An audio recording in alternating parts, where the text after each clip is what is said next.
As you know, people reported it. 9 minutes have passed. There, Fischer comes to the stage, sits at the board, greets Spassky, and he replies with knight to f6, which is what Fischer usually replies to when faced with a d4.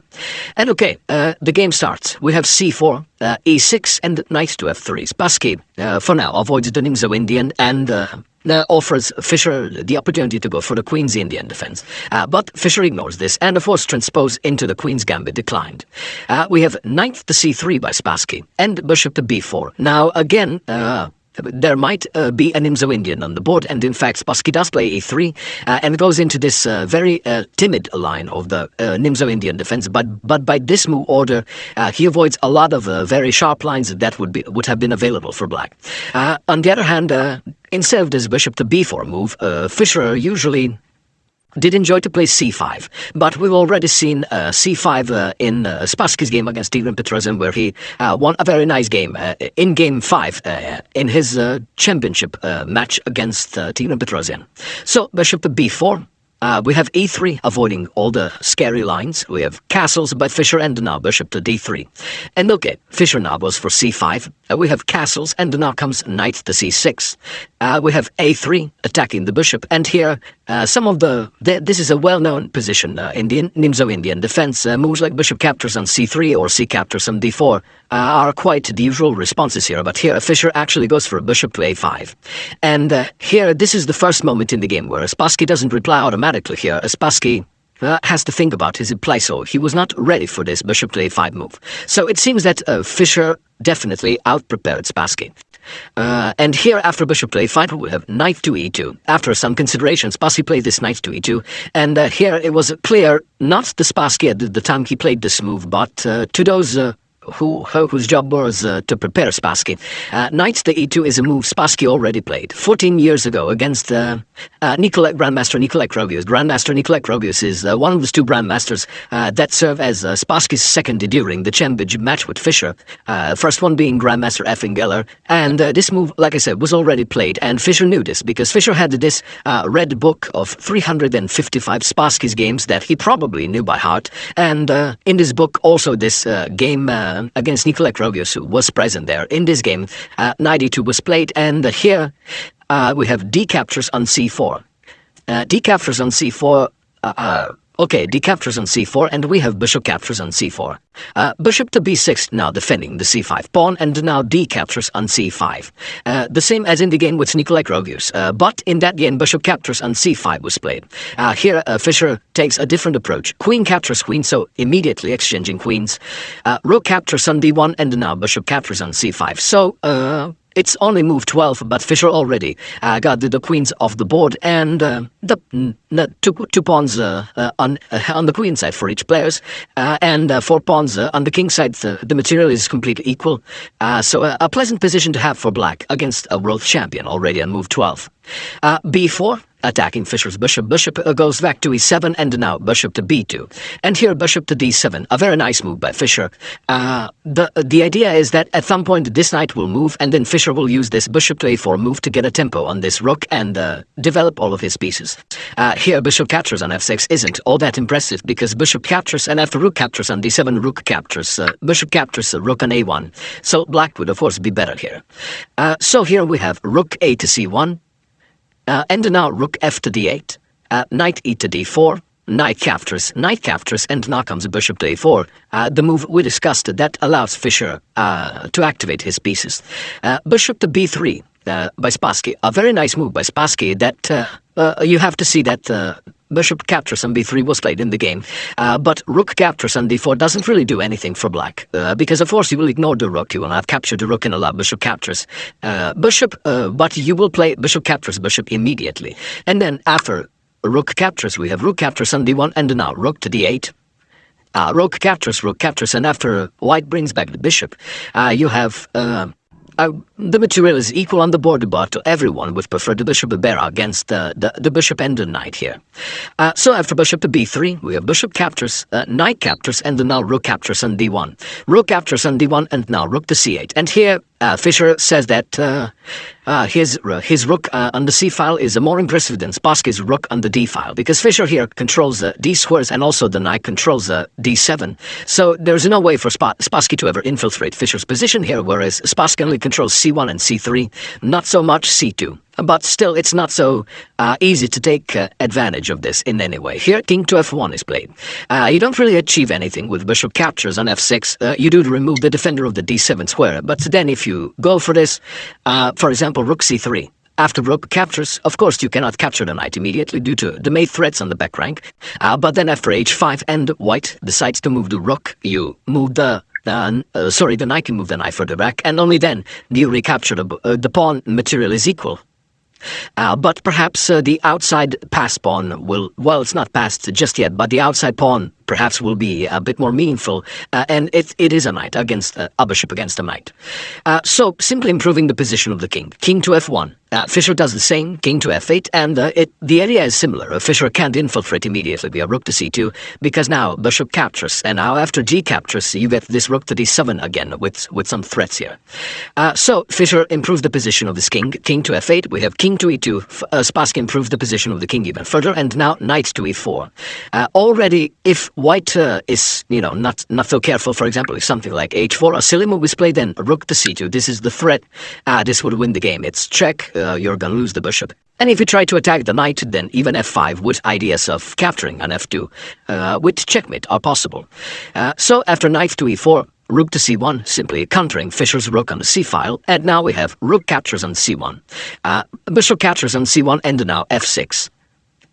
We have knight to a5 and now knight to d6. Knight to d6 is a much needed move. You don't want to push your pawns. Once you push a pawn, you can never unpush it, and here, white would simply use this as an opportunity to further attack your pawns. For example, a6, knight to b8, now you further attack the pawn. a5, now you can even further attack it. For example, captures, and knight to c6. And now there's really no way to protect it. You have to push it to a light square. Now that it's in a light square, your bishop can no longer protect it, and white would, after kicking away the knight, would easily pick up this pawn. So after knight to f5, we have knight to d6, guarding the pawn, and now comes king to d3. Bishop to d8, forcing the knight back. Knight to c4, and now bishop to c7. We have knight captures, bishop captures, and now b6. A great move, as Fischer has a dart square. Bishop, you don't want your pawns on dart squares. At some point, Spassky will even push a4 and connect the pawns on light squares on the queen side. And this is the critical moment in the game, and the most critical moment in any game of any World Chess Championship that was ever played. This is unimaginable. This is probably the worst blunder Fischer made in his entire career. Here you can pretty much sense that the position is completely drawn, but here, after not so much consideration, for playing such a move, you would have to calculate it perfectly, but Fischer just played bishop captures on h2. And when everyone saw this, because it's very interesting, I forgot to mention this because there are so many things about you could talk about here about this match, but the last 10 World Chess Championship matches were actually played in Moscow, as all of the contenders were Soviet chess players. And here, when for the first time you have someone else contending for the title, this time an American, Bobby Fischer, Reykjavik doesn't have any experience organizing such matches, so they pretty much took everything from the Soviets, but instead of the big demonstration boards, they have a closed circuits television. So they had a lot of monitors placed everywhere, and people in the back even had headphones where they could listen to some commentary. When this was played, a couple of thousand people were completely baffled, and grandmasters who were watching this. No one knew what was happening when Fischer captured this. Of course, every child knows that you don't capture this because g3 traps the bishop. But when Fischer plays it in a World Chess Championship match, then it's like you do kind of have to question everything you know about chess. Is this winning for black? Is this why would Fischer do this in a completely drawn position?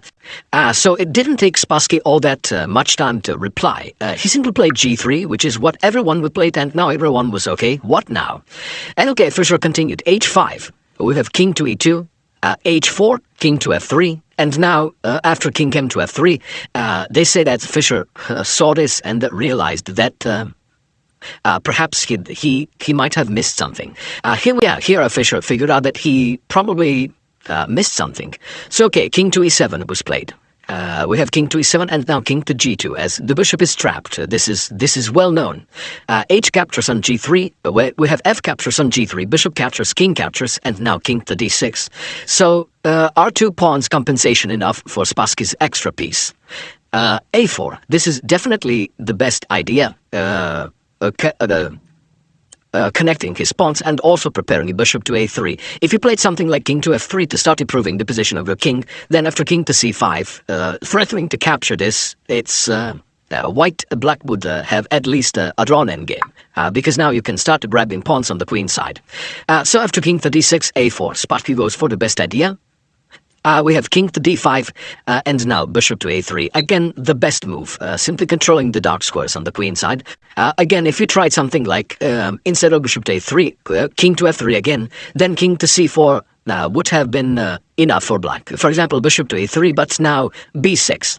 Bishop goes back, now comes g6. King goes to e4, now comes king to b3. Bishop to e7, attacking f6, now comes king captures on a4. Bishop captures on f6, and now king captures on b5, and now you have two connected pass pawns on the queen side. It's not... white can't really do all that much with one pawn. King e5 simply, king c4, king captures, now comes king d3, attacking the pawn. Bishop d4 defending, and now king to e4. The king is on a light square, and now there's nothing that can push this king off of his light square. And now, after black simply pushes all of his pawns, at some point, white bishop will have to move from the pawn, and then king captures, and now the game is a draw. So after king d5, bishop to a3, strongest reply by Spassky. We have king to e4, and now bishop to c5. We have a6, and now b6. Spassky has to keep as many pawns on the board as possible if he wants to allow for winning chances later. f5. We have king to h4, the correct idea, and here Fischer plays f4, and everyone agreed that after this move, all of the drawing chances were gone, because now the two pass pawns Fischer will have on the king side will simply not be all that impressive. So okay, e captures on f4, we have king captures on f4, and here king to h5. Forgot to mention, after this f4 move, Spassky decided to take the game into adjournment. He decided to seal his 41st move.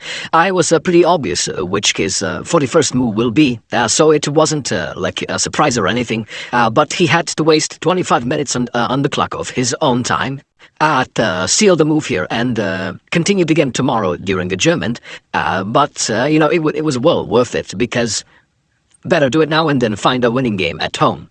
So here the game was adjourned. It was continued tomorrow. And of course this was played, but that was not that much of a surprise. King captures on f4, and now king to h5. This is the move, of course, they had to find. This is the winning idea. The king now has to, sorry about that, the king has to travel all this way and start grabbing all of these pawns on the queen side, and the dark square bishop will simply move back and forth, and keep an eye on the b6 pawn, because the b6 pawn is the winning pawn in this game, or will be. King to f5, Fischer doesn't allow Spassky to enter the queen side. Bishop to e3, and now king to e4, attacking the bishop. Bishop comes to f2, now comes king to f5, and bishop to h4 now. And now the black king is in two swung. You have to move. You have to move at least one pawn. If you move the king, for example, king d5, then you allow Spassky's king to start approaching the b7 pawn. So here you're really without any options. e5 was played, and okay, now comes a bishop to g5.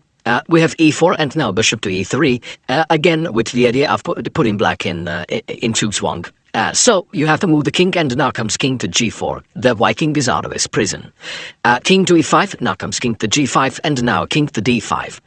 King to f5 is played, king to Fischer pushes a5, bishop to f2, and now g5. Fischer gives up one more pawn to at least displace the white king for a moment. King captures, and now he goes for the queenside pawns. But the problem is you can never capture the b6 pawn. King to f5 was played, now comes king to b4. King captures on e4, king to a4, capturing the pawn. We have king to d5, we have king to b5, and here after Spassky played king to d6, it was in this position that Bobby Fischer resigned the game on move 56.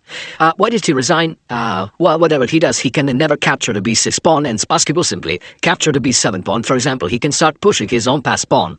Spassky will simply keep an eye on it with the bishop. After the bishop is attacked, he will simply move it. And when Fischer starts pushing his pass pawn, he will simply attack the b7 pawn, capture the pawn, move the king, and then queen the b pawn, while black can never queen the a pawn. So after king to d6, after all this drama, and it took months of preparing and psychological warfare,